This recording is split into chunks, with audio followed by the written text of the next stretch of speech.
Hey y'all, this week's episode of The Read is brought to you by Squarespace. Squarespace makes it easier than ever to launch your passion project, whether you're showcasing your work or selling products of any kind.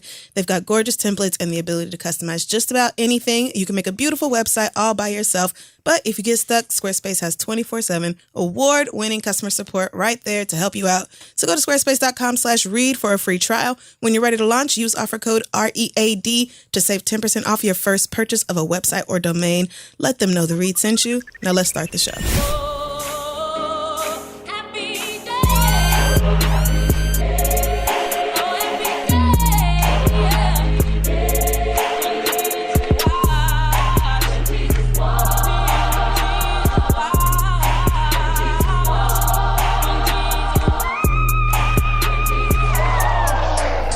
Sometimes I give in to sadness, sometimes I don't.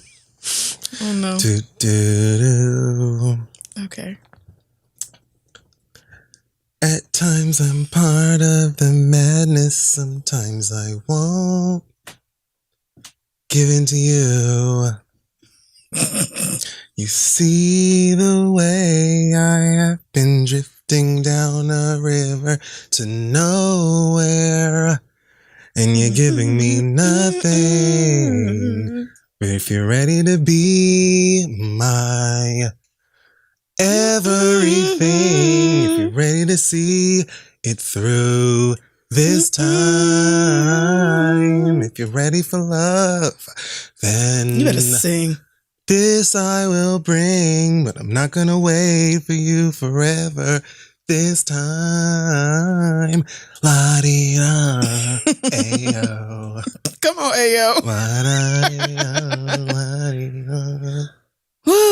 Sometimes I feel myself smiling, sometimes I'm not. Hey, yeah. Are you okay? No, I'm not. Okay. Let's get this shit over with. So, hey guys, I'm Fifi Dobson. And I'm Hot Girl Crystal. I've been listening to that bitch non-stop. I can't help it. This is The Read, guys. We're back. Welcome back to Hallelujah. another week of madness. That's right. So let's not waste any time. Black excellence. Because I'm not gonna be here for 3 hours this week. Right, no, absolutely not. Definitely gonna be less than 2. I don't even understand, like, that Definitely. shit gives me anxiety. When I saw how long the episode was, I just sucked my teeth and went back to sleep. So this week, Ashley Williams is the lady to honor and to discuss. This woman just received her master's and a law degree at the same time from 2 different universities. So story goes, first of all, she went to Georgetown for undergrad. Oh, okay, as one does. And then she said, I was really interested in beginning a program that would allow me to build upon my undergraduate degree, love for politics, and allow me to continue working. I knew I needed to grow. And so she went to George Washington University in D.C. for the political management degree. Oh, yeah, that's a good one. While working at the State Department as a special advisor and director of special projects to the U.S. ambassador at large for global women's issues. Oh, my God. So, like, already juggling 2 bad bitch things, Right. How do you go to school and have that kind of job? So she was able to do like an online program where she can go to class like physically when her schedule permits. Right. Okay. So then not long after that, she was like, all right, so I've been doing this, or I have been knowing that I'm going to get this law degree since high school. So after those 2 pieces were in place, she was like, boom, next. And now it's time, girl. It's time, bitch. So I think I read that she like was rejected from a couple places like during 2 different admission cycles. And then got great news from the University of Pennsylvania, just because, sure. Small school, brand never new, heard of it, haven't maybe. heard of it. So about a year after starting her master's degree is then in law school and working. Wow. Trying to juggle both of those 2 things, probably crying. Right. And, meanwhile, I'm overwhelmed all the time. The magic that Black women just have at birth, I suppose. Because that is incredible. And now here we are. She got her master's degree from George Washington University on May 18th. And on the 20th, she received her JD. And so, congratulations. can you stop her? No, you absolutely Mind you, cannot. Also finished the master's while she was studying abroad in Tokyo. Just because. Oh, okay. You there left for that little 3 piece months. out. You know what I'm saying? Working or studying at the Japanese Supreme Court or some shit. I mean. So you just speak Japanese as well, sis? What? Annalise Keating is simply shake it. Like, that's like, there's nothing you can do. So. Konnichiwa to you too, bitch. Ashley Williams, know her name, touch them of her garment. Be That's made right. known. That's how that works. Was there anybody else I wanted to shout out? Oh, I haven't watched See You Yesterday yet, but I've heard so many great things about it, and thank you so much for y'all being my in-person human recommended tab. Because you can't always trust That's true. Netflix is actually That's talking true. about in the interface. I don't know. That's like when the internet try to give me video game recommendations. A lot of times y'all will troll me with things you know I won't like or you know are scary, and it's like, well, yeah, that's just I have to ask certain people. It's like a certain audience I have to go to for that because y'all say anything. E3 is like 2 weeks away. Ooh, Cannot yeah, wait. I went to that before. And they said today, they announced they are going to reveal the Avengers game. I'm quaking. What? I just can't wait. It's going to be on what, PlayStation? It'll probably be on PlayStation, Xbox, and that'll be it. Okay. But Nintendo Switch is getting a Marvel game in like 2 months. Oh, okay. So there's that. Look at that. All right. So this week in our pop culture segment that is called Hot Tops, the spy who bred me. I don't know. The spy who... Because I had to say it back to get it. I was originally going to do the hand trade's tale, but I feel like I did that one. No, I don't think you did. Oh, well, that too. The hand trade, because that's a few different ententes. So a lot happening there. All right, first up, yay, Drake's going to the NBA Finals. Nobody's happier about this win than Drake himself. That is right. Aubrey Drake Graham alone. That's right. Did it by himself. Brought the Toronto Raptors into the NBA Finals on his bearded back. Yeah. Well, his back's not bearded. That doesn't make sense for you. But you guys know what I'm saying. I have been paying close attention to... I was going to say the game. That's a lie. Yeah, to Drake enjoying and sometimes not enjoying his sports. Mm-hmm. Great memes. Yeah. He's great to look at, depending on who you ask. Yep. And he's just having a blast. A lot of really good gifts that come out of Drake reactions. I mean, he's literally standing on the court looking like the light-skinned nigga from New Jack City. Where he be cheesing up at these niggas. This shit is so funny. He's clearly talking cash shit to them from the sideline. Was it the Milwaukee Bucks that they were playing? Actually did not. I don't even remember. Who was it? Are the Milwaukee Bucks a team? Yes. Okay, so I want to say that's who they were playing. Toronto. I have not kept up with basketball at all this season. I'm so correct. I know literally everything about sports. You do. So I think the daughter of the owner of that team was like sidelined at a game wearing a Pusha T-shirt, and Drake like reposted it and said, "All's fair in war. I'll still get you tickets to OVO Fest." Like the doll's having such a good time at the basketball game. Okay, like Drake. having a full blast. Yeah, okay. You know, fine. for like niggas, this is like, Bubble Guppies Live or Disney on Ice. Right. Just cheerful, and I love seeing them having a great time. Okay. So yes, I would love to see Drake walk out ahead of the team for game 1 of the finals. All right. That's enough. I think that if you really give a fuck, you guys will make sure to get a giant owl behind him to spread its wings, a la the series finale of Game of Thrones, much like Drogon did for Khaleesi, rest her soul. Right. Sadness. Someone will have to clearly shoot Drake Harris. What? And what are you on? cue the pyrotechnics and the bird shooting bands out of its mouth or whatever. I just want Drake You're doing to a make lot right now. a giant spectacle of this because I'm going to watch simply because Drake is there. I mean, but do all that just to watch them lose anyway? It ain't no way in hell Toronto is beating Golden State. Also, It ain't no way in hell. I want for Drake and Riley Curry to have a dance off. Okay, well, yes. We deserve that's that. That's the halftime. We deserve. That I would like to we see. deserve. And I fully see Riley walking out with both siblings at either side, including the baby. Even well, someone can push the baby, and there's. What's the other girl's name? Ryan.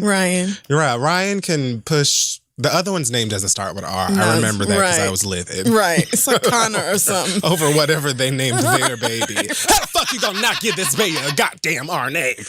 Yeah, I want them to come out to the beginning of Homecoming. Okay. Like the the percussion and the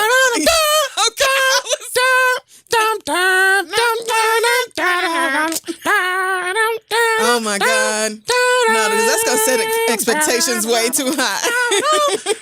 And then Riley walks center of the court with Drake right in front of her, and they go, bum, bum, bum, bum, bum, bum. So you want to watch them do Beyonce's choreography? I mean, no, they can bring their own, set to the floor. Okay. But they have to battle. I mean, clearly. But yeah, I do expect the Golden State Bridges will win. And then I think we all are expecting that. Yeah. But good for them for getting to this point, I guess. I'm happy for them. If for no other reason than for Drake's reactions. And their mascot is a raptor. Right. Rawr. That's so fun. Not, even in America. So Space Jam-ish. Yes, so fun. What's the Golden State Bridge? What are their Warriors. mascot? Yep, them as well.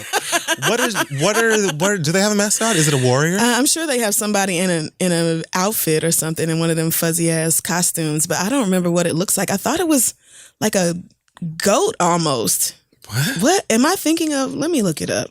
Does every team have a mascot, or is that like you choose? I mean, kind of. Like we have the Thunder, but like Oklahoma City has the Thunder, but right, it's just it's not like a lightning bolt or because what is he? Right, because thunder it's a sound, it isn't a thing. So it's like it's just some brown thing. It don't matter. Just have a nigga come out with a t-shirt that says crack, like bang.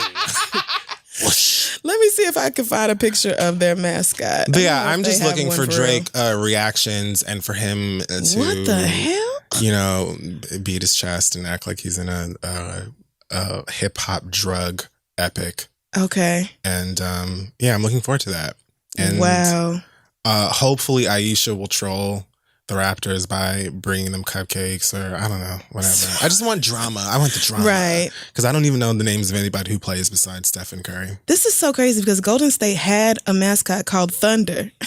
Why?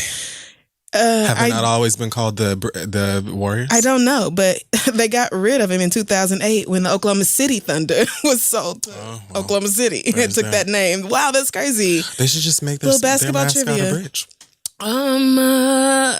One person gonna wear a bridge outfit or like like a little. No, it's probably I don't know, like one of them Thor type niggas or something like that. Honestly, Riley's their mascot. She is the reason that a lot of y'all started giving a fuck about that team. Reason I care. And I know Aisha didn't put her baby up at this point, and y'all not allowed to laugh at her shenanigans no more. But Riley Curry, from the moment that baby sat on her daddy's lap at that press, it was or whatever, too much. When she said. I was like, who is she? Yes. I want to be her friend. When she said way up, I feel blessed.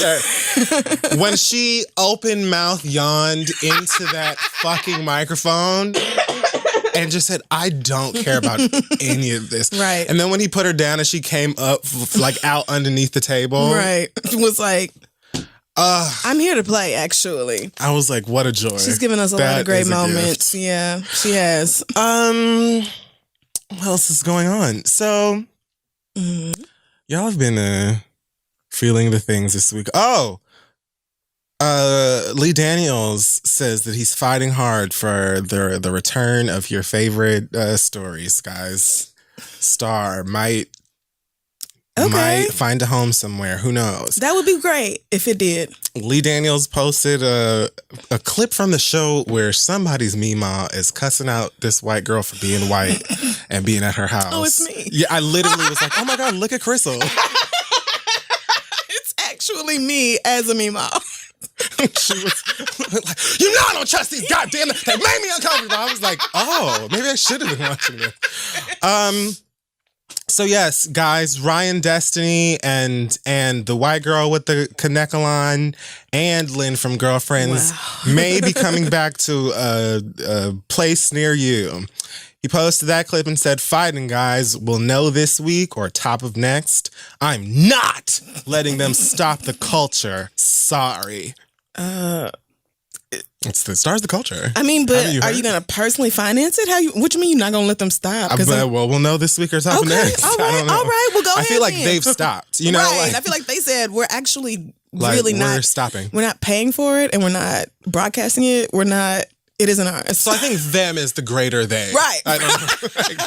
It's the them. It's the them that DJ Khaled be talking about. Right. Like just the people who don't want you to have a bigger pool than Kanye. Right. Those same people. It's those niggas. But you know, I'm sincerely good luck to them. I know a lot of you niggas enjoy this show, and for all of its campy weirdness, there are talented singers and performers on it. So here's hoping that they find a home somewhere else. That's true. So I'm pretty sure that at some point not long ago, I put Shad Moss on the Sick and Shut In list. Had to. But I just want to discuss something that he decided to share with us via Insta story. Oh no, this is gonna be trash. Recently. Oh, you know it. I already know So he says, you ever notice how the IG models take more vacays than the average? Like you got no car, no home, but in Dubai this week and Turks next week. Who be paying for this shit?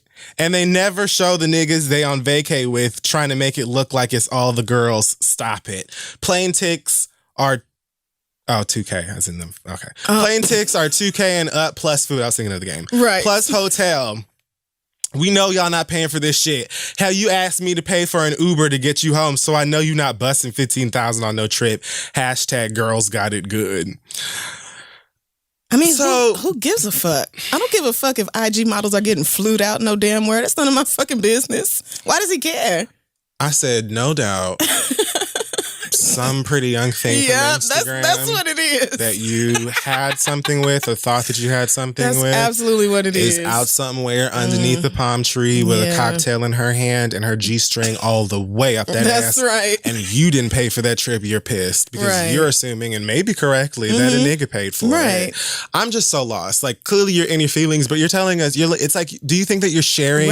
You're cracking the Da Vinci Code You're not here? making some big point that nobody else has ever considered. We know that these gorgeous girls with no job are getting flown out places, and a lot of them probably are making ridiculous money just to show up somewhere, or just getting tricked on by a rich nigga, which, I mean, honestly, goals. So I mean, don't like what are you even saying this here? As if we're supposed to be mad at them. You ain't got a house, you ain't got a job, you ain't got a car. It sounds like to me she don't have no bills and she just live off of rich niggas. Furthermore, the bigger point for me is that I'm just tired of niggas like this, like specifically niggas who either have money, seem to have money, or at the very least have enough fame that they attract these types of women. Right. You know that you do, girl. That's your leverage. Stop when you are in your feelings trying to like then shit on these women for doing the same thing that was the only reason they were ever in your goddamn face to begin with. Right. You know what I'm saying? If most of you niggas were the mailman, you know what I mean? All these IG models that you act like every woman needs to meet the standard of in order to be like worthy of your time and attention, they wouldn't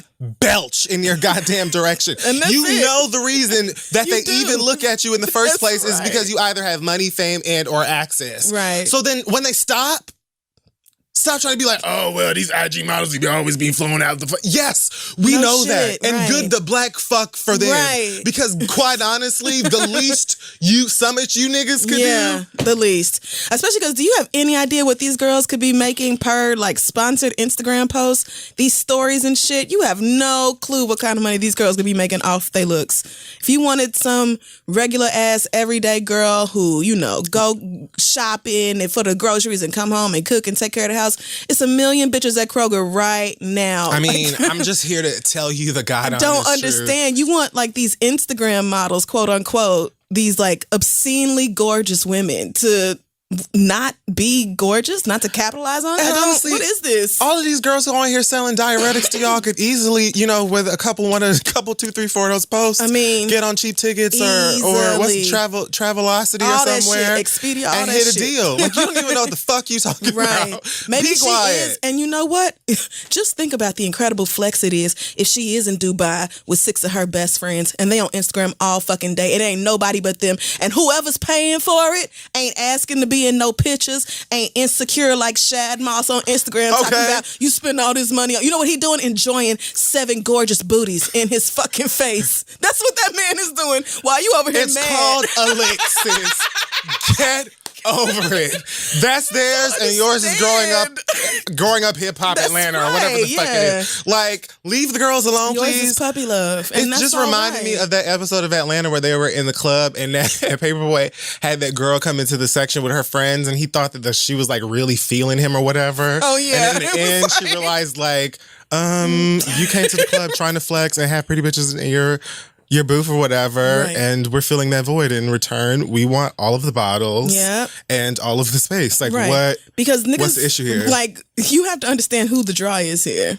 You either gonna make the people who are the draw happy or you not. And you niggas don't ever want no girl who like is a dentist or whatever. You know what I'm saying? Y'all don't never want some regular ass girl. You don't want the girl who could spend $15,000 on a trip whenever the fuck she wants to go wherever, because then you don't have the leverage. Y'all are afraid of them girls because you know that they don't need you for nothing. They could just take care of their motherfucking self. That's why you always want to like get all of these same types of women who specifically will come to you. And again, no judgment on my side.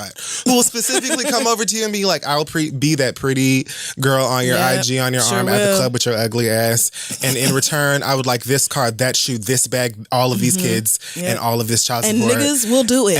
And you do it. You know what I'm saying? And then when they piss you off, or when you piss them off, you want to be like, well, I buy you this, and I support your head, and I get you this time, and all this other stuff. Like, I'm just saying, like, you're not sharing anything with us that is brand new. We know that the game, IG nigga. Model is pimping the game. None of us give a fuck. Get out your feelings. Text us to your therapy or to talk space. You can text it. You can.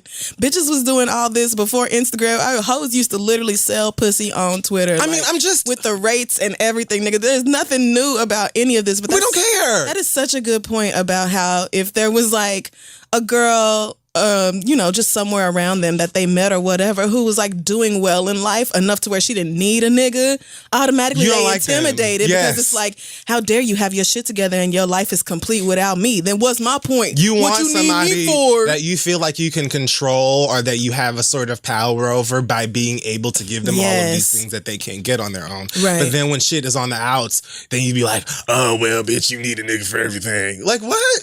Like, what? Bye, shit. You're Bow Wow. Like, it's like, we're not even talking about, like, you're like, on top of that. On top of all of that. Right. We're not talking about, Future even. We're not even talking about one of these niggas who is like ever present on every record all over the place and constantly booked and on every DJ Khaled album. Like, that's not it. So Shad is insecure and has been for a long time, but like tuck it in because God bless this you, is absurd. For real. This is dumb. This is dumb as hell. Like, nigga, who is this for? Who doesn't know this? Speaking of rap niggas, Charlotte, North Carolina. I don't know if he's from Charlotte, but he's a North Carolina rapper, The Baby. Who, for those of you who don't know, is neither rapper Lil Baby nor is he a baby. He is a grown man named The Baby. I like his music though. Maybe does he call himself that because he's like 5'4"? I don't really know. I thought it was because he was ultra short that he called himself that. I never even really looked up why he called himself The Baby because it's not even the strangest rap name I've heard in like in recent time. Right. So I'd just be like, okay. Like, well, all right, baby. Whatever. If your music's good, call yourself whatever you want. And got an album called Baby on Baby. Baby on Baby. Like, what does that mean? Wow. Okay. So I'm gonna have to listen to this. I'm gonna have to listen to this album. Hey, I mean, if you like this nigga crazy. I like him. This nigga is crazy. Music wise, he's okay. So I saw this video of some nigga getting beat up at the Louis Vuitton store, and I thought it was just some nigga from, the internet. I think it's some YouTube rapper. But he apparently is also a rapper who is from North Carolina and has been... Seems like attempting to have some kind of a beef with the baby by saying that he feels like baby doesn't represent Carolina the way that he wants him to or the way that he should or whatever, which is like, oh my God, nigga logic. Are you kidding me? Rapper Da Baby is your concern in terms of North Carolina representation? Oh, man, right. Like, now, I don't really know the ends and the odds of North Carolina's like government and legislation right now. But I feel pretty comfortable in saying that the baby is the least of your concerns. Absolutely. When you as a black man are talking about the way that the state or your city is being represented. But sure. Right. I mean, and how many black rappers are even from North Carolina, like people out right now? Because I can't think of nobody other than Petey Pablo. To be honest with you, I feel like a lot of niggas from North Carolina feel really strongly about Baby because he's doing real well right now. And I feel like, to me, because when I was at Sweet Heat, every time they played his song, Suge, North Carolina ripped it. Like, everybody there from North Carolina ripped it. They constantly kept asking them to play his record and stuff like that. And I thought to myself, like, is he, like, putting North Carolina on the map? North Carolina just feels like, to me, like, there's a ton of rappers that have come out of there, but... Maybe it's just because it's from it's I'm like trying to think of anybody who's like real current right now, like somebody who's really out there, or even with a rising profile, like this nigga, Lil Baby. Nobody is from Atlanta. I just be guessing Atlanta. And half the time you probably right. Be close enough. Atlanta or a surrounding area. I just be like, if you're not from Atlanta, I'm just gonna guess Texas. And I just don't fit in. Like I don't mean unless you have a very clear accent. Right. So anyway, back to the point. This nigga has, been having issue with Baby for whatever reason. I don't know how or why they both ended up in the same Louis Vuitton store at the same time. But the nigga named Cam Coldheart has just decided to record himself in the Louis Vuitton store antagonizing Baby, talking about this nigga looking at me like he want to do something, he's crazy, whatever, calls him a bitch or whatever. And then that clip ends very abruptly, followed by another clip of them pretty much face to face with the do somethings. You know how niggas do. Yes. And then finally this Cam nigga swings, cut, and then he's on the ground. Ever bloodied and draws around his ankle. Well, pants around with his ankle. Pants around his fucking ankles. That's what I could not understand. Like, sir, how? I need to know, like, I need Louis Vuitton to release the security footage. Because I need to know how we got from this man being fully clothed to on the ground with a bloody face and jeans down. Coldheart. I'm the truth, nigga. Knock them out. Me. YOLO. I'm the truth. Quit playing with me, boy. This sounds like a rap song, doesn't it? It sounds like the intro to a rap song. Watch him put it on a record. He probably will. A man who will whoop your ass on your own Instagram and post it, don't give a fuck about nothing. Now, the Cam Coldheart nigga, I guess he went back to the Louis Vuitton store at some point. I saw that shit. And he went to the security... Oh my God bless this George Jefferson. So pathetic. He went to the security guard at the front talking about something. As a black man, how many niggas was it in here who's jumping on me?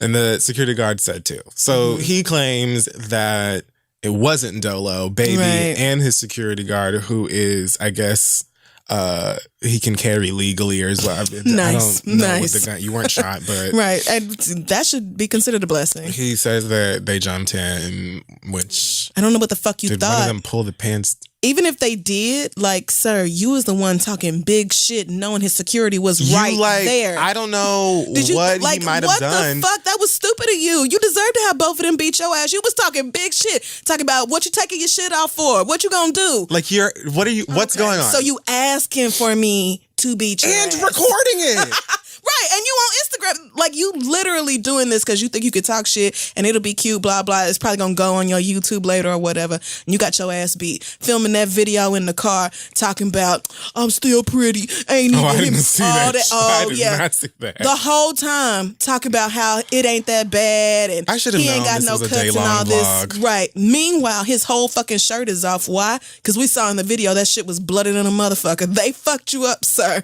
You don't need to get on here and act like they didn't do that. If it was just one or the both of them, you got your ass beat. And you asked for it. It seemed like a situation that could have been prevented. You asked for it. Had you not been antagonizing the nigga and doing so on camera. Like, right. Like not only from that nigga's perspective, and for clarity, I don't condone jumping. I hate it. I hate it. I hate it. I hate it. I hate it. So if he really did get jumped, I can't respect that. But at the same time, you have to look at a situation as from the opposite side of things. If you talking shit to a nigga who clearly has another nigga with him, security or not, right. Like, let's be mindful of how things could turn out here. Because this is dumb.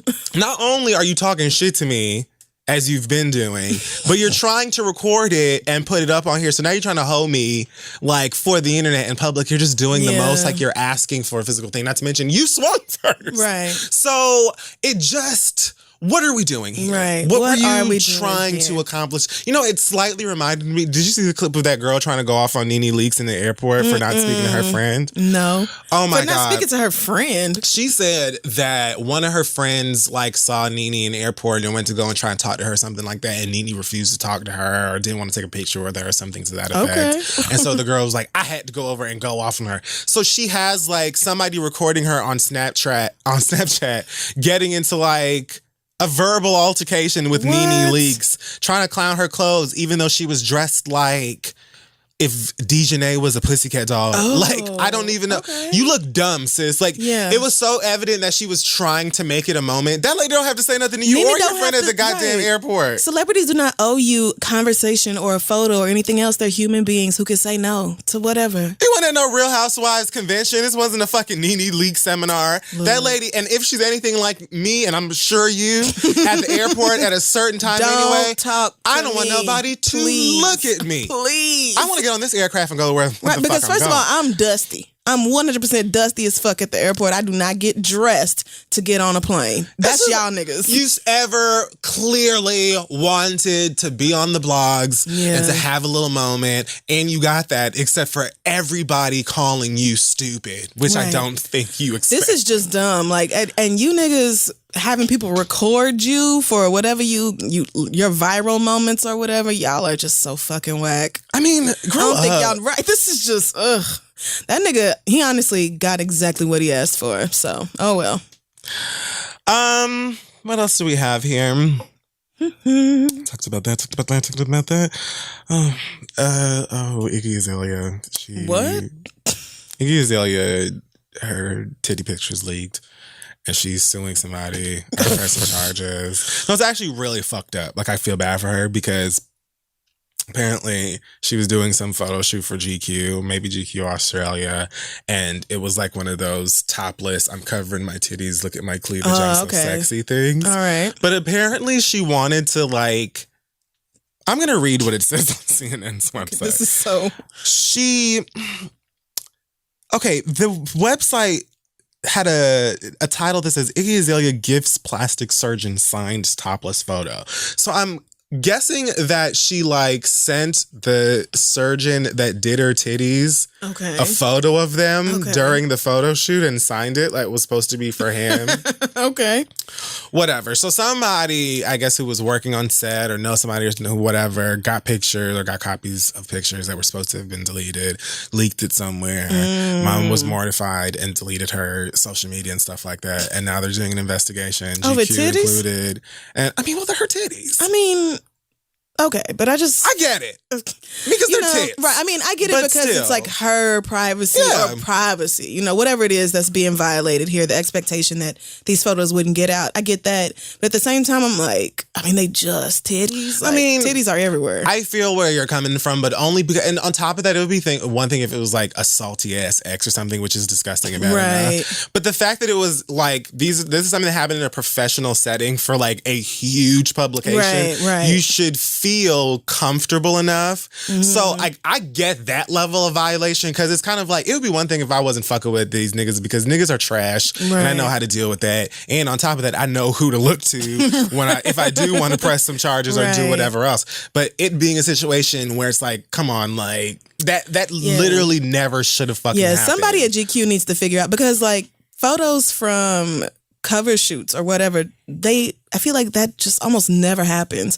Yeah. Where the other photos from the shoot do not, like, people don't play games about them photos and stuff. So I think it won't even be difficult for them to find out exactly who did it, and whoever did has to feel like a dumbass right now. But I mean, not to be like overly sympathetic to Iggy Azalea, but like, they just titties, girl. They just titties. Like, I'm sure they're nice titties. I mean, I didn't see the picture. I would feel, no. I mean, I guess if it was me, I would be upset, but I feel like people around me would be like, it's just titties. Or, your titties look really good. No, I'm like, I completely understand where you're coming from. Like, I would be pissed too. Yeah. And I would probably at least want consequences for whoever was involved. I must sue or something. But like, there shouldn't be an embarrassment around like the naked body. I think that's what I'm trying to get to, especially just titties. I was gonna say, especially a woman's naked body. Right. I mean, and that as well. And you got the titties sculpted, so they look good. Like, you literally ordered them to look like that. So I mean, you're so proud of them. You allegedly signed photos of them. You took pictures of them and was like, "Yep, that's me," and you did that. So, but it is a violation nonetheless. All right. Last but definitely not leasted. Leasted? I said leasted on purpose, and then I asked myself why. All right. Woo! The Hive versus Dionne Warwick. Let's discuss. Which Hive? Beyonce's Hive? Have you not heard about this? No. Where have I been? Oh, MSNBC? I started playing Breath of the Wild again, but this time on Master Mode. I started a new game on Master Mode. I almost got sucked back into this to do the whole. I was going for the whole Koroksy thing, and then I was like, it takes an eternity. I don't know what you were doing. I'm not doing that. But you have to have the Korok mask helps a lot, but it takes an eternity. I'm not going to do that. Yeah, I just unlocked all the towers, so I've been spending a lot of time on the Master Mode. Is hard than a motherfucker. I'm finishing Phoenix Wright, and I'm trying to get all the Riddler trophies in Batman. Okay, yeah, I need to finish Phoenix Wright. I just don't want it to end. Like, it's only a certain number of stories, and I don't want that to ever be over because it's so much fun. So yeah, the Beehive. Oh no! I remember some of. What are you niggas doing? So Dionne Warwick was interviewed by Essence recently, and I guess they asked her about singers, artists of today, and whether or not they would be able to, if they have what it takes in however many decades from now, to be considered classics, legends, so on and so forth. She said, not yet. I don't know if 10 years from now anybody can actually sing the songs of our babies today. That's not, as you guys say, throwing shade. It's looking at it with the reality. Oh God, I love this lady. So then she knew it was shade, is it? Beyonce comes up, and they asked, if Beyonce could be considered an icon. Dionne says, I have an admiration for Beyonce Knowles Carter now. Watching her growth has been quite refreshing. It's wonderful to see how she's been able to create what and who she wants to be and who she is. Very proud of that. I really am. Where's the butt? Here it is. Now sustaining and becoming a big icon that Gladys Snyder, Patti LaBelle, or Johnny Mathis, or Frank Sinatra, or Sammy Davis Jr. is, I doubt that. And I love her to death and can appreciate her talent, but that iconic status, it's a long road. So, for that statement, well, B's got to stay. I see why the younger half was fully outraged. And I love that you said the younger Hive. Yeah, because it's not us. Because it's not us. Like, I read that and I was like, okay, auntie. Like, right. Okay, auntie. Like, I disagree. I fully disagree. And like, no shade to you. Beyonce's a bigger icon than you are. But You have your opinion, and that's fine. I ain't finna cuss out Dionne Warwick. Are you fucking? First of all, okay. To me, when I read this, I said two things. Dionne Warwick is a fucking legend. She is. She has the right to. I mean, this woman has seen actual legends come go, has performed right next to them. Like, if you don't know anything about Dionne Warwick besides maybe Got to Be Real or the Psychic Prince Network or that, the young ones have no idea what that is at all. Woo, call me now. I mean, you can do some of your research, but I was just like, okay. And I feel like because Dionne Warwick is 78, right? You know what I'm saying? Beyonce's what, 35, 36? 38, 39?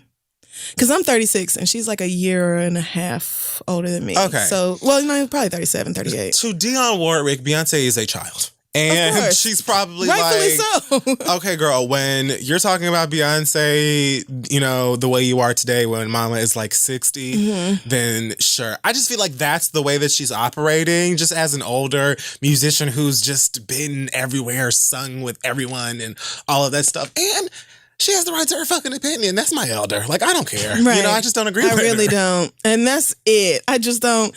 I fully feel like you're absolutely wrong here, but why would I cuss out Dionne Warwick? You're trying to drag Dionne Warwick for expressing her goddamn opinion like, I don't. about a singer that's like however many years younger than her. You know how many aunties have terrible opinions on shit? You take the good and the bad with them and you keep it moving.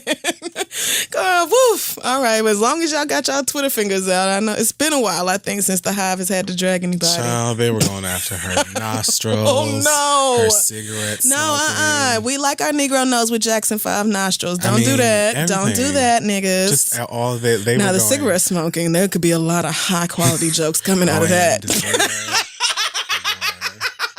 And there were. Oh, well. But, okay. Well, I mean, what the fuck babies. we supposed to say? Ain't nobody. We're not cussing out Dionne Warwick, girl. It's like, I'm not cussing out Patti LaBelle. I'm not cussing out the aunties. I'm not doing that. Bye. All right, girl. Beyonce probably, if she heard about this at all, was just like, oh. Right. And then went back to playing with her babies. Tell her I said thank you. Right. Send her like a basket or something. Right. Meanwhile, Rumi and Sir over here fucking something up. So excuse me while I get back to my 50-11 children. Thank you. Okay, bye, girl. Bye, guys. Y'all so dramatic. I love it. Well, that's it for whatever I called it this week. And the bottom who bred me. Oh, bottoms. No, I don't remember. Oh, no, you're right. Oh, my God. All right, well, let's take a break and then we'll come back and do other things. Hey, y'all. Support for today's show is coming to you from Scentbird. With Scentbird, you can find a way to mix up your fragrance routine without breaking the bank, whether it's Tom Ford or Dolce & Gabbana or Versace, Bulgari. Scentbird.com keeps you smelling good month after month. I was actually quite surprised at how many of my favorite colognes they have available on there. I was like, oh, yes, I'll take one of that. One of those as well. Scentbird is a luxury fragrance subscription service for perfumes and colognes. Simply choose the cologne or perfume you want to try from more than 450 designer brands, and they'll send you a 30-day supply. That's so many smell goods. It's 120 sprays, enough to apply more than 4 times daily for a month. You know it's summertime, so scent is an important thing. It especially is. if you're really going to be in rotation. You got to wash first, but the scent is important. Legs too. It's important. Legs and all. That's right. Yep. All of it. We feel so strongly and passionately about smell goods in the club and on dates and otherwise. Yes. We have an exclusive offer just for y'all. You can get 50% off your first month at Scentbird today. That's only $7.50 for your first fragrance. All you gotta do is go to scentbird.com/theread and use our code TheRead for 50% off your first month. Again, that is SCENTBIRD.com/theread. Offer code TheRead to get your first perfume or cologne for just $7.50. Sign on and smell amazing. All right, let's get back to the show. Living it up with Patti LaBelle. We're back. It's time for some listener letters. Yes, it is. Send your questions to asktheread@gmail.com. We may just read them aloud on the show. We did... Lord God, we actually did get a letter from a white woman who said, I'm 36 years old. I did not realize it wasn't normal to not wash your legs. I have at least 10 washcloths in my linen closet that I have never used on my body. I was going to say, well, at least you have that, but... My sister, husband, and I were talking about y'all's episode, and he was horrified to learn that neither of us wash our legs. To be fair, though, he only uses his hand. She said her sister's husband? No. She and her sister and her husband were all three talking about it. And neither she nor her sister washed their legs. And her husband was disgusted. But he washes his legs, but he don't use a washcloth. So anyway. I mean, well. She said, she said today she took a shower and she used a washcloth on her legs. Thank you for making me realize how disgusting I am. Except it's kind of baby steps because it did take me 3 days to shower because I don't like getting wet. What? All right. Well, Marianne...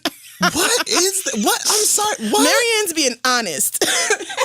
I appreciate your honesty. We are helping reach the whites with this. I saw a white guy say something about us getting to him together and him washing his legs for the first time or something like that. Wow. Too. I'm just like, I know them legs scream when you get to scrubbing. Just, were they a different color when you were done? Bacteria just opens up and hollers. Oh my God! Woo, please tell me that you went and got them ankles and them feet and the bottom of them feet as well. Like, honestly, y'all need loofahs. Like, you don't even need... Yeah, you need to exfoliate. Washcloths at this point. Like, you need to actually go and get a good scrub. Ooh. Maybe one of those metal things that you could use in the kitchen. One of those no, not the steel. No, not the steel wool that you use to clean. Any of that. It's cast iron. Because, no. I mean, there have to just be layers. I feel like at this point. No, y'all got to do like one wash with like a washcloth and a body wash or whatever, and then you got to do another wash where you do like an exfoliation all over your body so that y'all niggas need to go in twice is what I'm saying, and maybe do that a couple times a week just to make sure. Like anyway, we're out here changing white people's lives. Amen. It's not just white people, low-key. I saw a couple of y'all come forward that are of color. What? I have, and you know what? Wow. I guess we can appreciate your honesty as well. Yeah, you know, anybody who has just felt like the lower half of their body didn't need any attention. You know, a lot of these niggas were out here lying. Yeah. Oh, well, men. That's totally different. I thought you meant like women. Fuck wrong with these white people. I just assume niggas don't bathe, right? I just assume. If at all. Woo. They just go for like the crevices and the valleys. If that. Not even like, not the back valley, if you know what I'm saying, because that's gay.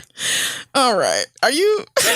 I'm just saying facts. I'm speaking the truth. All right. Our first letter this week comes from Monica, who says, I'll jump right in. I thought it, but I did not want to do it. My mother-in-law is disabled and getting older, and my husband has always been a mama's boy. My husband wants us and our 3 kids to move from Texas to the DMV to be closer to her, and I don't want to go. Let me give you the backstory before I sound like the evil wife. We have been together for 14 years and married for 9. He's 34 and I'm 33. We tried to do this move 6 years ago and everything fell apart and it almost ruined our marriage.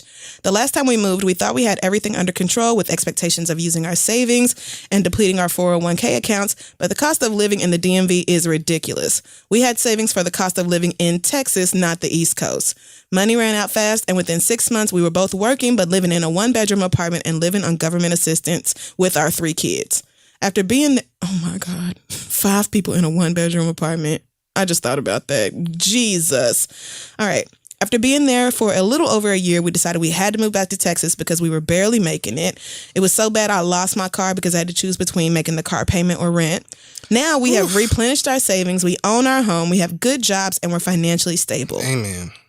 But we found out recently his mom isn't doing very well, and now he wants to make the move again, but I can't do it. I don't know how many times that I've suggested that she move here, but she doesn't want to because everyone she knows and his side of the family is out there. He's made it very clear that if she gets any worse, he's moving out there and I can stay behind if I want to. If this were just one argument, I would assume he made that comment in the heat of the moment, but he is legitimately making plans for this move. If it was just him and me, I wouldn't think twice about it, but no one wants their kids to struggle because of their life decisions. Am I wrong for making him choose between his family and his mother, or is he wrong for making me choose between his mother and the well-being of our kids? Sincerely, New Monica. I'm mad. For what? Because this is like a real-ass life question, bitch. I don't know how. I don't feel like, what? Honestly, my first thought was, girl, let him go. Just let him go take care of his mama. It's not a good idea for you and your kids to uproot and all that. You already know how expensive it is and all that. And I can't blame nobody for wanting to be near their mama if she's like so sick that they feel like, especially death is near. I can't blame nobody for that either. Right. So I think he needs to make arrangements. Like he needs to get his shit together, figure out how, you know, you and the kids are still going to be supported while he's gone for however many months. You know, he needs to figure out exactly how long he's going to be there and all that. But I wouldn't try to keep him from going. I would just make it clear that I ain't going. I'm not uprooting our kids and being broke to live in the DMV that I don't even give a fuck about. That's your mama. But I'm a bitch who should not be married, so. What would you do, friend? I don't know. I really don't. I agree with pretty much everything that you said. I do think that he should be with his mother. If she's sick and things like that, I would not expect my husband or nigga of whatever capacity to be, you know, to not do the very same thing. At the same time, if we've been through this before and it was the living worst, and it almost destroyed things, I could absolutely also see, I would just be like, look, I'm not going to go do that. So I think you're right. I think that I would probably be like, look, let's start figuring out how to make this work where you're going to be over there and we're going to be here for how long it's going to take, what we can do to make it work. Right. Because this is what we call how long can we afford for you to be out there? Because like presumably he's going to lose his job. So I guess just depending on how long he plans on being there. Like, is he planning on moving to the DMV for good? See, that's another question. Is this just an excuse for him to move back to be with his family or what? Kind of, you know, I don't really know the details of whatever his plans might be. If it is a permanent move, well then, you know, I don't know, nigga. Like, I mean, sometimes y'all need to be asking professionals. I don't know. And I'm not trying to make like jokes or whatever. I'm just, this is like a really difficult thing to answer because, especially like she's saying, especially with the fact that they have children, it's just so complicated. Yeah, and the older they get, you cannot have 3 kids in a 1-bedroom apartment. And it's not like some silly shit or some shit that you could just be like, well, why do you want to go? Like, it's real life issues in the way. So I just think if y'all can make it work, then that would be for the best. I think maybe try to come up with a plan where he can go out there and figure things out, figure out how he can make either a home for y'all out there that everyone is comfortable with, or how he can come back or what. Like, I think that y'all are going to have to come up with a plan with stages that will end in a place that y'all are both comfortable. Because I think to expect for both of y'all to get up and leave immediately is just not something that's going to work. It's not feasible. And then the other thing that's just so stupid and complicated is that resentment is a real thing. Because, like, even if you're like, sure, nigga, let's go, then you're in a situation that you're all uncomfortable with. You had a home that you owned. Everything was great. You love Texas. And now you're out here with this nigga because he has real stuff going on. So you can't even really be mad, even though you are mad. So then you have to bottle those emotions, which will absolutely explode at some other point. And then you'll have all of this other drama to deal with in the marriage, aside from his dying mother. It's just... I'm not doing... Like, you want us to move out there, so you're gonna have to make a space for your family, because a 1-bedroom apartment is simply not going to work. It would be different if y'all had family you could stay with who had like all this extra space and it was nothing, and so y'all didn't have that expense or whatever. That would be something else. But he has an obligation to you as his wife and of course his children, and he has a deep emotional connection with his mother. So I just think he's going to have to be the one to try to make it work. But if I were you, I would be keeping my kids' well-being at the forefront of my mind. Yeah, that should definitely be at the forefront of both of your minds. But, you know, as we discussed last week and we talk about all of the time, marriage is a compromise. Any relationship really is a compromise. And seeing as how this is you know, an emergency with his mom in a city that he wants to move to, or needs to move to rather. Right. He has to, it can't just be, I'm going. And so yeah, because that that's it, don't and right. then we'll figure it Texas out. and DC, not some little 3-hour drive apart. Y'all have to literally, physically sit down and come up with a plan of how this works that everybody is comfortable with. I don't know what that is going to look like, and that's why I'm I felt like I was struggling with this.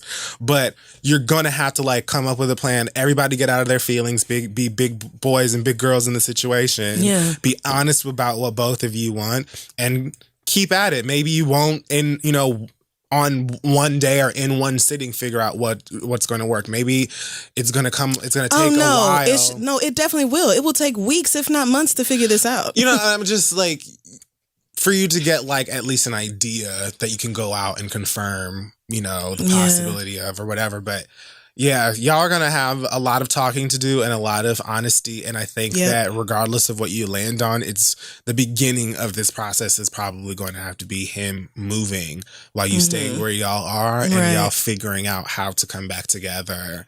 Yeah. When you can. Right. Especially if you can handle the bills and the 3 kids. I don't know did she say how old they were? I don't think so. I don't think so.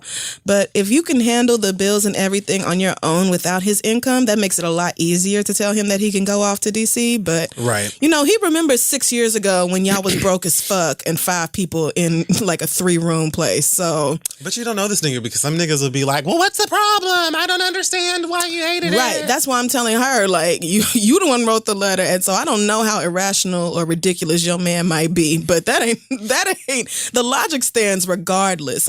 You have a wife and you have children. You have a legal obligation to care for those children. So you have to figure this out before you go take care of your mama or anybody else. I'm sorry, you're grown up. So that's the work. All right, our next question. Oh my God. Okay, our next question comes from Miles Edgeworth. He said, wow. I'm a Black gay man in his 30s, and I struggle to find a partner in New York. A friend of mine Welcome to the right, girl, it's literally all of y'all, but wait, us. Hello. A friend of mine introduced me to a guy about a month ago, thinking that we would be a great match, and she was right. I've never met anyone so compatible, and it scares me. I'm not big on destiny or all that, but he felt like the one, especially since I know that this same friend also introduced 2 other couples who are now married. Oh, girl. So I know that friend is just I know she's so proud of herself. Here are my wings. Here I go. As well as my bow and arrow. The matchmaker, it's me. Things were stellar for the next 3 weeks. This guy is so attentive and affectionate in a way I never thought that I could receive. Oh, girl. This past Sunday, I spilled my guts about my feelings for him.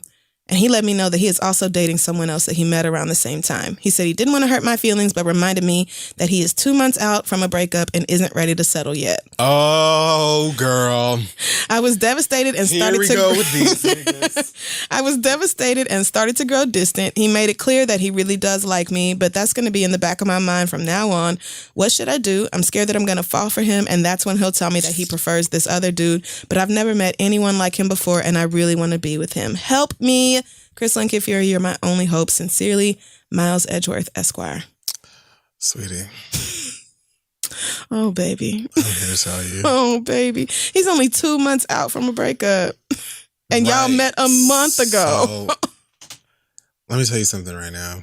Even if he weren't, but especially because he is 2 months out of a breakup, you better have fun with this nigga while it lasts and look to the sky. Right. You know what I'm saying? Because I think he probably really does like you, but he ain't trying to be in no relationship. Yeah, he does like you, but he's not trying to be pinned down. Of course he's talking to somebody else, and honestly, he's probably not even just talking to one other nigga, but even if he is... he claimed one. Right. Even if he is whatever, he'll probably end up meeting someone else. This nigga isn't really trying to be in anything serious right now, I would assume. And even if he was looking for a new serious thing, I wouldn't want to be in a serious thing with him right now. No, serious? Oh, God, no. And it's June. So oh no, this is a peak hosey. What? Pride is finna start, you're bugging. Nigga, you need to be going out to the fucking club, enjoying your singles, having feelings for someone, being in love and crush and all of that stuff is just a risk to your emotions. It just is. It is. There's no way around that. No. You're gonna get your feelings hurt in some way or the next at some point somehow. That's just how it works. It's a human emotion. It's a thing, Hopefully you have a village. Yeah. Or at least some sort sort of faith that you can lean into. Yeah. But and as far as this particular nigga is involved or concerned, I mean, have your fun with him. Yeah. Get out your feelings. Have a great time. Continue to be that fun bad bitch that is just so infectious. I shouldn't have said infectious. That is just so like joy can be infectious. Joy to be, yes, you know what I mean? I do. To be around that it's just like right. He would be a dumbass to not want to be in my presence. And if he doesn't want to be with me, I guarantee you at some point down the line, you will meet some other nigga that will drive you absolutely insane in all of the same ways, if not more. You just gotta, you know. But even if you don't, being with the wrong nigga is worse than not being with a man at all. It just is. I agree with everything you said. I just want to, I don't know. Like, I feel for you because it's very easy to catch feelings for somebody if you feel like y'all are clicking in a way that you've never clicked with anybody else. But if I were you, I would just fall back and try to take this less seriously. What I think you ought not do is continue to press him about your feelings or about you know, the things that you want and all this. Like, it really is about to be summer. Everybody about to be out here thotting and bopping. Like, and I think if you continue to press like how much you like him and all this and you want to be with him and try to like push him into a relationship, the more he gonna be like, I said I wasn't interested, so like leave me the fuck alone. Like, I'm not at that place right now. Nobody likes that. Nobody wants to feel pressured, right? So just, I know you're in your feelings, but you're gonna have to back up and let him date and have his space, right? And you date as well, right? You get back out there as well. And if y'all are supposed to be together, I truly believe the universe will draw you together. Right. That's it. Don't make it a thing, honey, right? Because it's not cute. It's not fun for nobody. It's been 1 month, okay? Right. Don't be that girl. You're fine. Go to brunch. It's about to be bottomless. No pun intended. So, like, you'll be okay. Oh, nigga. And you're not alone. It's not some foreign emotion or whatever. This is like typical person feelings. Absolutely not. All right. Good luck to you. I'm really torn between the last one because I don't know. This girl has an incredible letter about, you know, her boyfriend versus her baby daddy. But then this nigga has a question about his wife versus his baby mama or his ex-girlfriend. And I just don't know which one to choose. Oh, shall we deal with the woman going through some shit or the man going through some shit? Let's deal with the man. Let's talk to our brothers. All right. We'll do the girls next week, sis. This question comes from... I need to stop saying Brandon. Marcus says... And you just went for... The one right behind and he's not gay, so I don't know why I did that. I mean, I know he's not, but... Marcus said, I've listened to you two for about a year now since my fiance put me on. I figured I could reach out to y'all for help since she and I can't come to an agreement. I was with my ex-girlfriend for 7 years. So she'll hear this? Right. Okay. I was with my ex for 7 years. At that time, she had a 2-year-old, and when we split, her daughter was 9. Little girl... So she had a 2-year-old who was not his. Okay. Right. The little girl called me dad pretty quickly, and we all lived together. I thought we'd become a family proper through marriage eventually, but obviously things didn't pan out, and we split. It was amicable, and we're still friends. Her daughter is 14 now. Oh. So they broke up 5 years ago. Okay. Her daughter is 14 now and still calls me dad. My ex hasn't started dating again, but I'm engaged to my soon-to-be wife. We all get along, but my fiance doesn't like that kiddo, that's what he put, that's so cute. That kiddo calls me dad.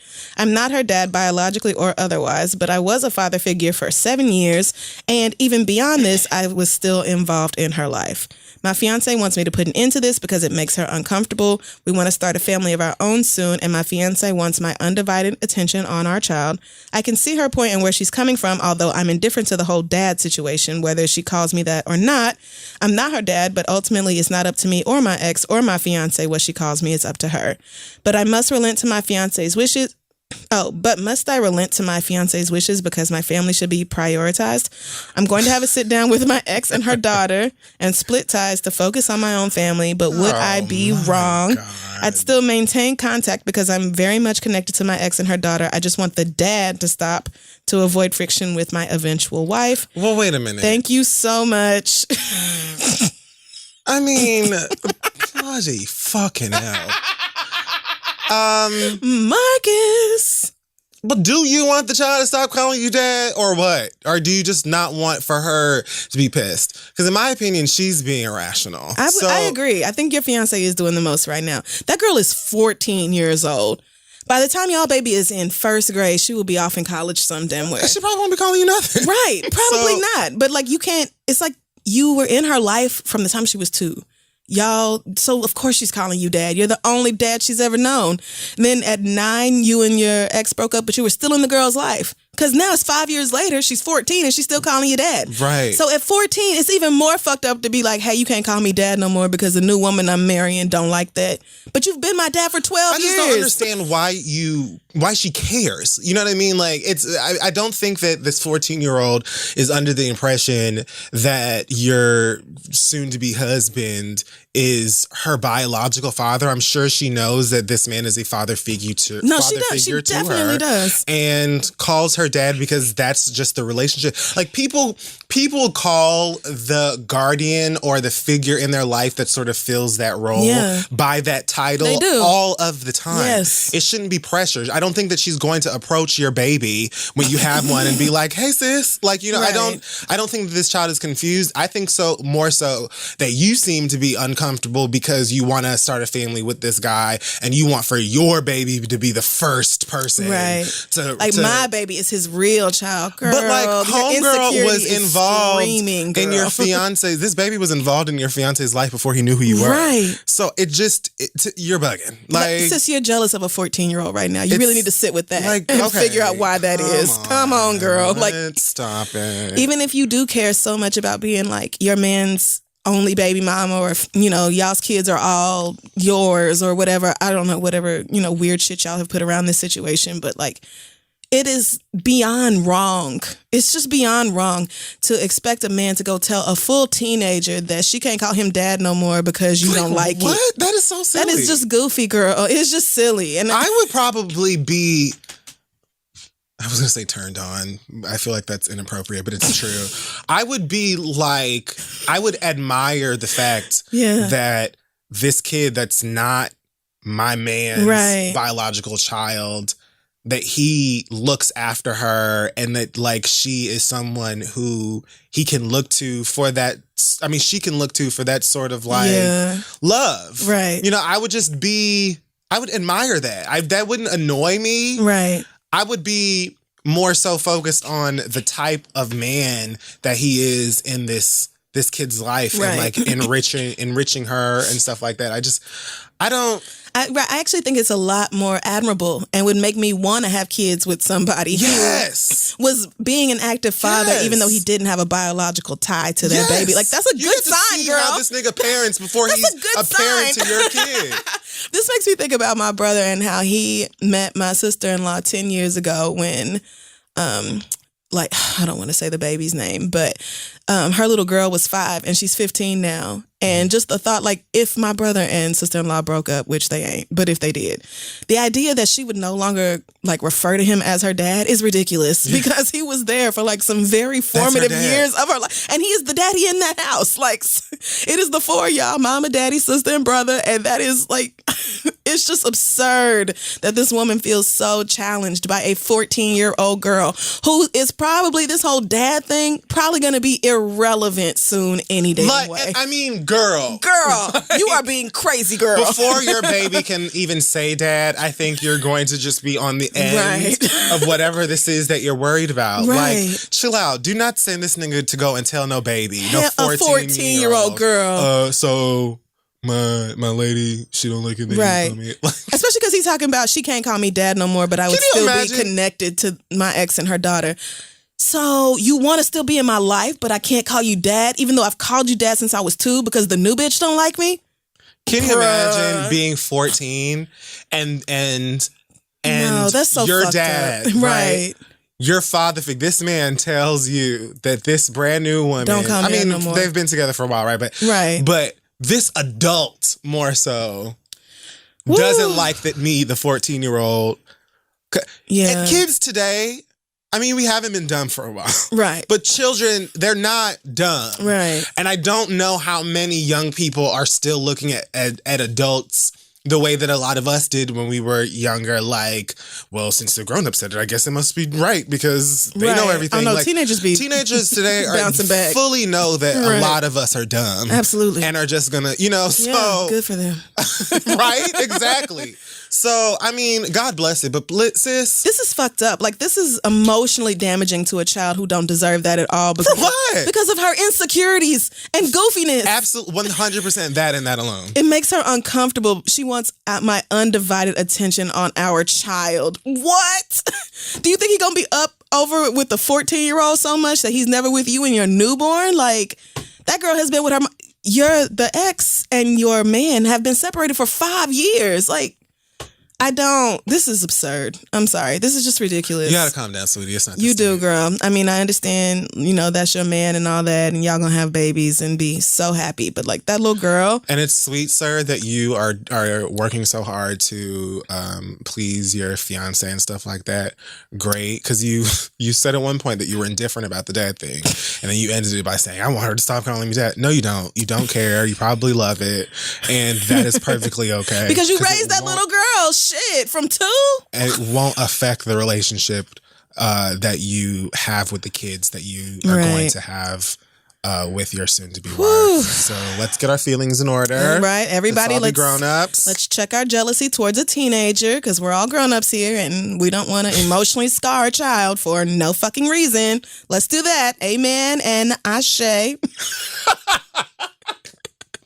Because, girl, if you and your man break up, wouldn't you want the next stepwife or whatever, stepmama, whoever the fuck is called, wouldn't you want her to treat your child the same way she would treat her own? Isn't that what every woman wants from her baby daddy's new woman, that she treats the kids like she would her own? Unnecessary static, because I know then that the ex is going to be like, well, what the fuck is this? Right. Right. Oh, she gonna know automatically exactly where this is coming from. There's just no need for the static, girl. It's not. Don't do it. It's okay. Don't. It'll be all right, promise sis. It'll be fine. We promise your baby will love you and daddy the exact same, and daddy won't love y'all any less. I really think that y'all think that kids are dumb, and they're not. They're not. Like, your baby is not going to hear this child call their dad and be like, wait, what does that make me? Right. I don't know what's going on. Right. Do you think your kid is going to be confused as to how somebody else is calling the dad? Because that can be explained. Y'all really are afraid to talk to your kids. Kids aren't dumb. And they'll figure it out. It's so funny because this is a portion of what I'm going to talk about later for a bit. But yes, y'all really just don't want to explain things, I guess. Well, it's your job, unfortunately, as parents. So I don't know. Good luck to you, though, sir. Please, though, under no circumstances should you traumatize that child like that. Don't do that little girl like that. Please don't. Y'all can work this out like adults. Yes. Send your questions to asktheread@gmail.com. We will be right back. Hey guys, are you all the way into the beauty and fashion world, and are you on the hunt for the next best thing? Mm-hmm. Well, then you need to try FabFitFun. It is a seasonal subscription box that delivers full-size beauty, fashion, home, fitness, and wellness products 4 times a year for just $49.99 a box. Every box is guaranteed to have over $200 plus in retail value. And the 2019 FabFitFun Summer Box is on sale now. I've seen a few of these FabFitFun boxes that they've been gracious enough and they are fun. They are. They are great. They're fab and fit and fun. That's right. There's so many full-size products. That's what gets me. Like, I love when people send you a whole size of something, because samples, sometimes you can't really get a good feel for how it works. It's like lifestyle stuff in there. I've gotten a jump rope, purse, all kinds of stuff, like different skincare stuff, body wash. It's like masks and all kinds of just like really great products that you can get through FabFitFun. I absolutely love it. You can even customize your box by choosing some products and add-ons, or you can be surprised with each one. It's great for discovering new brands and products, especially for those of us who are like in a rut using the same stuff over and over and you want to switch things up. It's great for that. So go ahead and sign up for FabFitFun today, but hurry up because the boxes do sell out. Okay, girl, you can't be giving out all that kind of stuff with unlimited supplies, all right? You'll get $10 off your first box when you use code THEREAD at FabFitFun.com. That's promo code THEREAD to get over $200 worth of products for only $39.99. Again, FabFitFun.com, code THEREAD for $10 off your first box. Let them know we sent you. Let's move on. If you are looking for a way to turn your ideas into a reality online, then look no further than Squarespace. Squarespace makes it easier than ever to launch a project online, whether you're looking to start a new business or you just want to show off some fancy things that you have been making, or maybe you've got washboard abs and you're ready for the sunshine and you want to show us that. We welcome it all. Okay, Squarespace gives you the tools to create websites with beautiful templates created by some of the best web designers and the ability to customize pretty much anything you want with just a couple of clicks. They've also got a powerful e-commerce functionality in case you are a selling girl or boy and you want to have products shipped out, and you can help your analytics grow in real time. Everything that you need for mobile is going to be optimized right out of the box. So that means that you don't have to go through a whole separate nightmare, as we've learned through online things before. It is just right there immediately. Your website is welcome and ready for mobile devices as well. You can simply buy domains as well, and you'll get the help that you need from Squarespace's 24/7 award-winning customer support. In case you do have any questions, Squarespace is empowering millions of people from all kinds of jobs and lifestyles. So go and start something awesome. Yep. All you got to do is go to squarespace.com/read to start your free trial. When you're ready to launch, use offer code READ to save 10% off your first purchase of a website or domain. Again, squarespace.com/read, offer code READ. Build something great with Squarespace. Kifuri and Crystal. All right. Wrap up the show. That's us. Okay. So it is time for the read. It is. I'll start, I guess, because I just don't really have too much to say. I don't either. Mine is very short, but go ahead. Okay, so first of all, I guess I wanted to, what should I start with? All right, so I heard, or read on People, I believe, that Wendy Williams' soon-to-be ex-husband, Kevin Hunter, is blaming her for the current static in his relationship with their son. Oh my God. You know, we talked about the son We did. decking him outside of some store that they were at. And I read he says that she's poisoning him and that they, mentally, I guess. Sure. And that they had a perfectly great relationship before all of this drama started. I bet y'all did. Now, if this is true, and I want to say that it probably is because it wouldn't be the first time that a nigga has said something like this, I'm just so tired of this.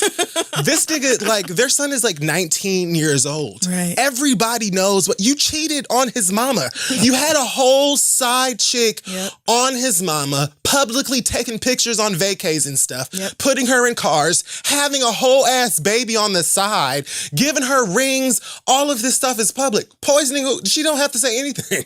She doesn't have to say anything to him. Sir. I hate that, and especially because I'm such a mama's boy. Right. I can't with it. I read that shit and I'm just like, no, sir, we're not about to do this shit. Do not. After all of the shit that this woman has been sitting back, trying to act like, oh, if you don't see me with my ring off, I'm sticking with my man. Trying to start foundations with your ass and put up this front and all of this other stuff until enough was fucking enough. And now this son, who's about to be a grown ass man soon. Right. Is being influenced by his mama. No, he's pissed at you for being a horrible ain't shit ass nigga. And disrespecting his goddamn mama. And embarrassing her. Not to mention God knows what else. It would have just been easier to assume that instead of that his mama was poisoning him. He's a big old boy. He knows what's going on here. Nobody got to brainwash that nigga. Well, he knows as well as the rest of us what the fuck is going on, and he's rightfully pissed. Take your licks. Sir, you did this. These are the consequences. Sorry, you got to deal with it. There's a bed you made. I mean, you go ahead and lay down. You tired? Stretch first because it's waiting on you. It's waiting on you. And then only other thing I want to say is shout out to all of the people who were extremely pissed at Alabama for their abortion banning and things like that, but seemed to have no issue when news came out about Alabama banning this episode of Arthur. Oh my God. I did hear about this. Mr. Ratburn got married. The dual, emotions here. So, yeah, there's some episode, I guess the season premiere of Arthur, which was news to me that it still came on. Right. Yeah, Mr. Ratburn had like a catering affair or some shit like that because he's getting married to somebody. I don't know who that was. Another male animal. Okay. I don't know if he too is rat or what said he claims, but let me see if I can find same-sex cartoon love affair. Oh, he looks to be the same thing as Arthur, an aardvark maybe. I don't know. I can't tell what these niggas are. Wow. But Mr. Ratburn husband. Yeah, I just found it really funny that he do look aardvarkish. That so many of y'all were pointing out all of the bullshit coming out of Alabama when we were discussing your right to do what you want with your body. Mm-hmm. And then mere weeks later, here we are talking about them doing something else really stupid. And y'all don't have issues with this. Right. Cartoons are not going to make your kids gay, folks. There aren't really any outside stimuli that are going to like influence your kids' love interest, sexuality, gender identity, or anything else, especially not fucking cartoons. If anything, if your kid watched Arthur and even realized that Mr. Ratburn was getting married to the same sex, if anything, maybe they would ask you, hey, what's this boy getting married to boy thing about? And then you would have to explain to them that this is a thing that happens. But again, y'all don't want to do that. Right. You don't want to like instill any form of tolerance in your children. And honestly, I would say that it's almost a blessing in disguise that so many of your kids won't see these types of things. Because if they did come to you for information about how these things worked, they would probably receive whatever poison it is that you would spit out on the subject and then go in the world with that, gay or not. Right. You know, so it's probably best that they don't get information on how same-sex affairs work from your ass anyway. Just the way it's probably also a blessing that you're fighting for your right to not have kids at all. So I just wanted to point out the facts, again, guys. Seeing two cartoons of the same sex get married or love each other is not going to make your kids gay. All it's going to let them know is that gay people exist in the world, which they're going to find out anyway. Right. This is just and so I'm just so incredibly exhausted with having to continue talking about this. If examples are representation of love influenced our sexuality, I would very much be straight. Right. Okay. I've seen way more straight couples in cartoons and films in life. and shows in life around me from all of the early ages, not to mention people telling me from very early age that, you know, it's wrong to be gay and this and that and the third. So here I am, still loving dicks. And so I just don't understand. Regardless of how other people feel about it. Do you feel like there was just some cartoon that came on that didn't get blocked that day and they gave me the gay? I just don't understand what it is that y'all think, and it's really... It's tiresome. Like, I don't even care if the kid sees these episodes or not. Right. You know, because as far as cartoons go, when I was a child, and even the cartoons I watch today, I just be want to have a good time. Right. I just wanted the cartoon to be funny and fun to look at, things like that. And if I learn something dope in the process, or if I take a lesson away from that cartoon, that's a bonus. Y'all trying to like implant all of this dumb into your babies, I just worry. But yeah, that's it. I just thought that it was quite interesting that so many of y'all were taking huge dumps on Alabama, and then we're like, oh, well, I live for this. Yeah, I saw the comments on the Shade Room, and I was reminded that humanity has a long, long way to go. But you cannot legislate away or like pretend away homosexuality. People are not going to stop being gay simply because you don't like it. And this just is incredibly ignorant, but also not shocking. So I just want for y'all to get out of the mindset that Arthur is going to put a switch in your kid's hip. It's not going to happen. Like, it isn't. I don't know how to better explain that there isn't a nurturing that is involved with whatever or whoever your child loves, how your child loves. Like, there isn't. Right. If anything, your behavior and the way that you communicate with your kid will just affect the way that they express love, but it's not going to change who it is that they fall in love with or sleep with or whatever. Right. So it doesn't change anything. Just makes things harder for the kids who are coming up. All the more reason to be pro-choice, honey, because my word, some of y'all don't need to raise kids. And that is a word all by itself. Amen. That's it for me. All right. My read this week goes out to the gentrifiers of this world. Ooh, so many. So many of you. Just all over the place. However, it happened to me. Hashtag it happened to me yesterday. I was walking up to my building with a bunch of heavy, like, groceries or something. I had, like, a big bag from Whole Foods or whatever. And I see two niggas standing outside the building by the buzzer, by the little call box. And I can tell immediately that they are from a moving company because they have on matching outfits. They are carrying those blue carpet things that people use when they move. Right. They have those rolly wheel things that people put furniture on to wheel shit out. And they are standing in front of a moving van with the company's name on it. So with all these context clues, signs, I figured this out. I come up to the door. They're standing outside of it. So I figure they probably buzzed somebody who's coming downstairs or something like that. So I put my key fob up to the thing, buzz the door. And as I go to pull it, a white woman comes out of the building, looks me in my face. I know she didn't. And says, "You're going to need permission to go upstairs." I said...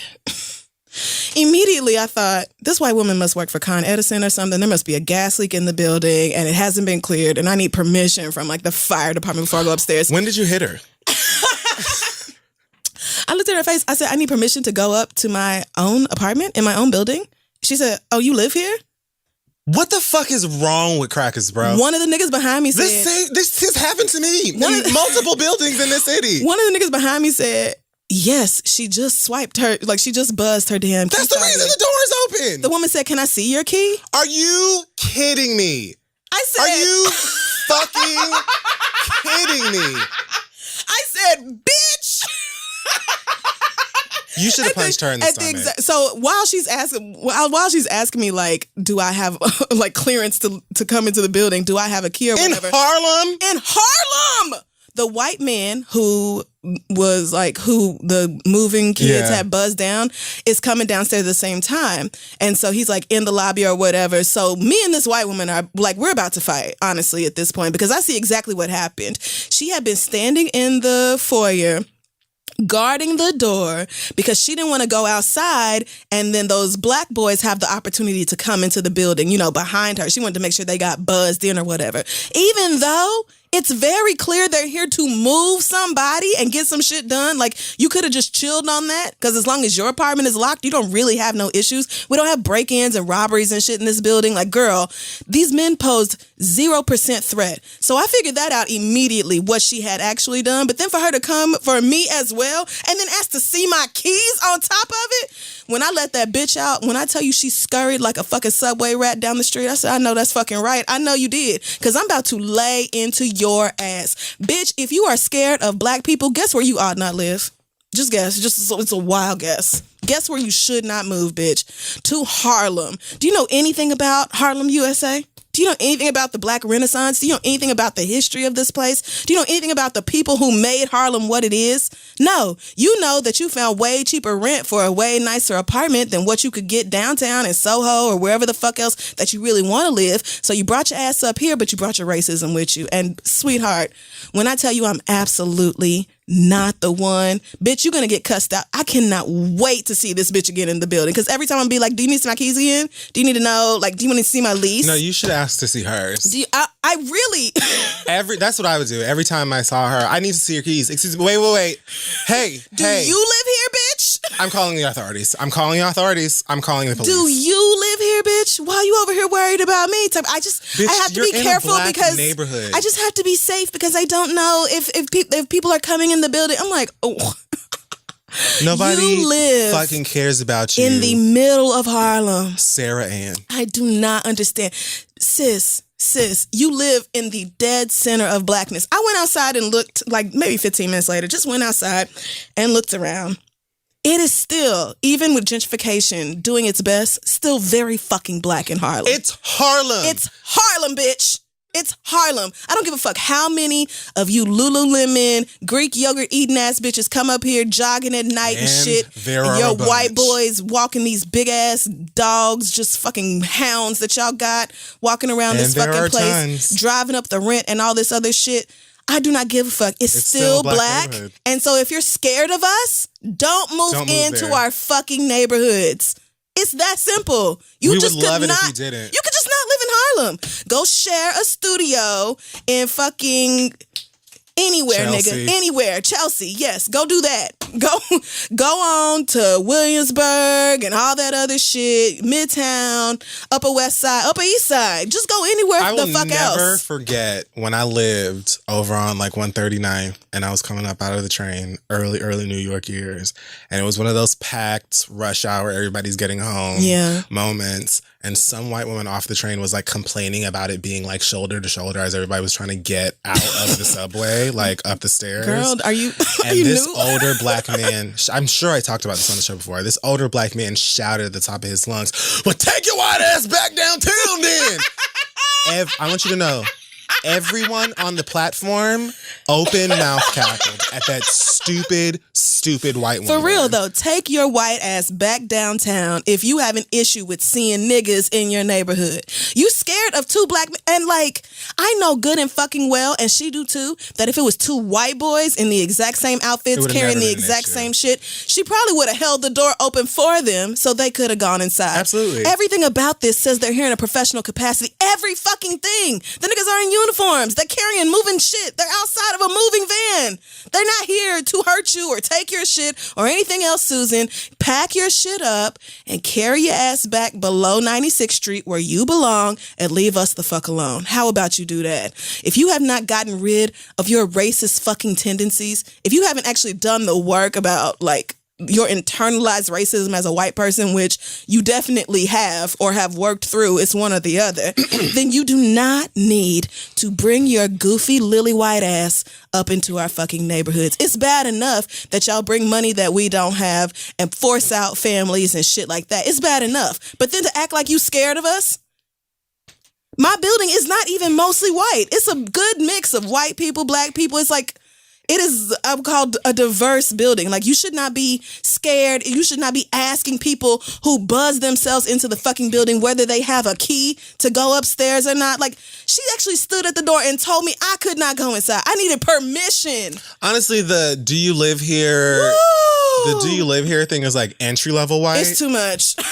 But she took it up to a completely new level, asking these senior keys. Like, I would have gone to jail. She assumed that I had no place there, that I could not possibly live there. I almost said, I'm sure my rent is higher than yours, and I don't have no man paying half of it neither. I've done that. But she walked, when I tell you, I called her a bitch, and she ran away. Like, she got the fuck out of there. And I'm like, I know that's fucking right, bitch, because you was about to fully get it today with me. I have fully told a white woman before in my building, yes, I live here and I pay the rent alone. I don't have anybody helping me. And I pay it by myself, bitch. So, do you have a rich husband paying your rent? Because that's what it smells like over here. How about you leave me the fuck alone? I'm paying real bills. What are you doing? Do you live here? I cannot wait to see her again. We're going to have to just start pushing white people in the street in black neighborhoods. Like, we're probably going to have to, like, start like really getting the message across. We're really gonna have to. I don't understand the nerve of some of y'all. I just had a great idea. I'm gonna print out signs that say, if you're scared of black people, move out, and put them on every floor. Security, I mean, you know, the management's gonna catch me. We have cameras, but that's all right. Because I've seen way pettier I'm letters. proving a fucking point. I've seen way pettier notes. Like, I'm just honestly, annoyed. I'm really fucking annoyed. You have a lot of nerve to move to predominantly black neighborhoods. Yes. And then, like, be scared of niggas. Accost us with your prejudice. Right. You couldn't have possibly come to look at this place and not realize that there was predominantly Negroes. I mean, girl, it's Harlem. You knew because constantly outside are Negro people, black and brown people, all over the street all day long. You stand out way more because than it is we Harlem. do. You do. When We be we wondering see where you, we you turn came around from. and right. Like, what? How are you lost? How are you confused? Oh my God, friend, when I tell you she was about to absolutely get it from me. She really was. It was about to be the end of her little feelings. Her whole fucking day was about to be shot dealing with me. But In this new building I moved in, I'd be like, you know what? I'm so glad because it's like mostly Asian people that live in my building. Okay. So I'm like, oh, so they're just looking at the rest of us like, who the fuck? Who the let fuck are these y'all? Goddamn trolls. Because they're very much like crazy rich Asians in my building. The girls are coming off the elevator in their Balenciagas, the ones that look like socks. And they're just having a great time. Oh, I so know I'm they like, are. as long as I know. And be dressing too. Damn. It's something Just on a about Asian casual women in New moment. York City. They dress better than anybody in the whole fucking world. I love it. You really ain't got shit on the Asian women up here. Nobody does. I like love you it. cannot touch their style. It's I love incredible. it. Across the board, wherever Right. you're going for, if Yeah. you're goth, if No you're matter what it preppy, is, if you're no like a matter runway what. diva, They have an eye for any, like They're they just just like, they oh, be yeah. pulling off some incredible outfits. do this. That ain't the point. Don't ask me, do I fucking live here, bitch? Don't be fucking dumb. Do you live here, bitch? I could see if we was going up to some, 60-foot high rise in the financial district. Like I could see then, like, what is this little nigger bitch And doing don't- here? You know you don't belong here. I don't want you. Look, and I'll still cuss you out. I don't You give a still got fuck. me fucked up. Yeah, yes, I am here to rob you. And what, bitch? That's gonna make me mad too, because bitch, do you know how much fucking work a nigga has to put in being black Okay. and queer And, right, all this shit. and broke as fuck to get to a place where you goddamn right I motherfucking live here Woo. and ask me something again so I could toss your ass out one of these cannot windows, bitch. Wait to see that bitch Go again. home. Go to where you live. Which one of these apartments is yours? Carry your ass up there and don't worry about what the fuck I'm doing. I hate that. Woo. The nerve of you. Bitch, please. Why don't you go and why don't you get a house? You know what? It sounded to me like you need to move way out in Queens or take your ass up to Yonkers, So White the Plains. only person walking into the building or should Is be walking into you. people is That's you right. and people you know. You need to live somewhere where don't nobody have a key to the front door but you. That's where you need to go. Because this ain't it for you, bitch. And that's it. I was so annoyed. I said, let me... Believe That's this all right. bitch. I'm going to cuss the bitch out on the show. I was going to cuss her out to her face had she not ran. But I Let think me she see your she keys. realized exactly how much she had me fucked up as she got out of there. Stupid bitch. Let me see your keys. Woo, let me see your lease. The amount of work and time and care that it must take for Negroes to like build a community where they feel a sense of comfort, regardless of how the rest of your city or your town or your state shits on those areas. To be like, this is our park. My cousin lives down there. My best friend grew up in that Right. fucking building, and really have a home Right. that is yours. And Harlem, again, is one of those places, and it's not even the only black neighborhood in this city alone, that is so full of culture and so full of like things to be proud of as Right. far as being a black American person. For these white people to just come based off of like convenience and finance and then be talking to us Close to Midtown. like motherfuckers weren't raised here. Like people got great grandmamas. Right. That's In from these this buildings, block. Right. And y'all calling the police because you heard the ice cream man. Remember last year some bitch called the police on the Yes. ice cream man? In East Harlem or something. They were like, if It you has don't to shut just the be fuck so up. hard not to slap the shit out of some of these white people. She was going to because the fully get it. audacity is just infuriating. incredible. It's infuriating. It Stop really it. was. It's really bad enough that y'all are literally driving so many people out of the place that they've known for their whole fucking lives because you come in and the fucking rent shoots up and now we got crepes and sushi and all this goddamn food that didn't nobody want or ask for. Right. And then on top of that, and you know it, gentrification ain't no Right. secret. Right. And then you want to be an asshole on top of that? Thank your lucky stars that people are not putting knuckles to your septum. Right. Because I know them. I know if them niggas wasn't like in a work capacity, they probably would have wanted to beat her ass. Because she had been standing there like a dummy. Like, Who are y'all? this is not your building, bitch. You're not the fucking super. You are not the fucking doorman. Go on about your life. You know what you can do to keep yourself safe? Keep your windows shut and your doors locked when you're not at home. You're fine, bitch. This is not no high crime building. You're fine. Ugh, it was just so fucking ridiculous. And again, in Harlem of all fucking, like, you could not have gone anywhere blacker to You do legit this. have nerve. You have such gall. Jesus, I just asked for the opportunity to see this bitch one more time. That's all I'm asking. That's all I'm asking. When I tell you, I would have dropped my bag, my pocketbook, my keys, anything that is in my hands, I'm dropping to the floor. And I'm just starting with, let me tell you something, Man. Bitch. She didn't even run. It was a scurry. She scurried away as quickly as she possibly could. Because she knew it was not going to end well for her. That bitch was clear and it was concise and it was ready. It was a whole paragraph was coming afterwards. I walked past this man in my building that I just moved. I've been in this building like 3 months maybe. Mm-hmm. I walked past him and I saw him with I saw him begin to ask me, oh no, like, do you live here? But you know, I always have headphones on when I'm walking. I think I just, in fact, I had walked back in with Link. Oh, so you're in there with your dog? I'm delivering a dog. Oh, he probably thought you were like a professional dog walker. I'm a Postmates. He was about to ask, like, can you walk my dog? What are your rates?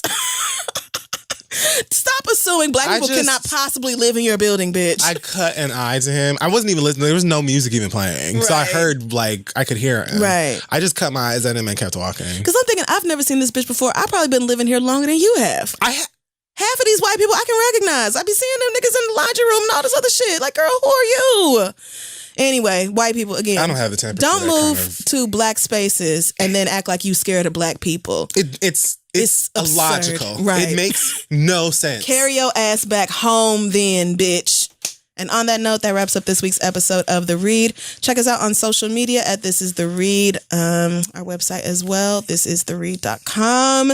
Any news this week, Kid Fury? I have a party coming out on June 30th at Haven Rooftop. It's going to be a ball. I think it's during World Pride. Ooh. It's almost always during New York Pride, but I think New York has World Pride every couple years. I don't know how the Pride thing works. Okay. But it's sure to be a wang dang doodle. And there's going to be loads of Megan Thee Stallion playing and Trina, of course. And loads of other things to shake that ass to. So you can go to fury305.com if you want to get some tickets to come out. If you've been before, then you already know how it goes. Leave your inhibitions at the fucking door. Come out, have a good time. It's a no judgment zone. Yeah, I think it'll be a good time. Amen. We will also be in Washington, D.C. on June 22nd. Tickets available at thereadlive.com if you want to come check us out. And other than that, I think that's it for this week. Do we have anything else before we get out of here? I feel like instead of acronyms, I'm going to start ending the show with like a more you know thing. Okay. So like a line that is meant to be enriching and provide some sort of knowledge or maybe like a life hack or something. Like a proverb? Like that. Yeah. Okay. So for this week, I will end on this note. Never forget to microwave your Krispy Kreme donut for 8 to 10 seconds after you get it. Now, if it's hot now, you're probably good to just eat fresh. Right. But when you get a crispy, 8 to 10 seconds, and really this can be said for many other pastries, honey buns. You know, things like them that. Flaky shits. What are them shits? Croissant. No. Although yes, but them things with the filling inside. A Danish. Yes, a Danish. You get even a churro. A churro, you know, I love a good churro. Yeah, festive. So yes, the more you know. I'll have a different tag maybe next time. But yes, 8 to 10 seconds for a creamed crispy. And we'll see you next. Bye, y'all.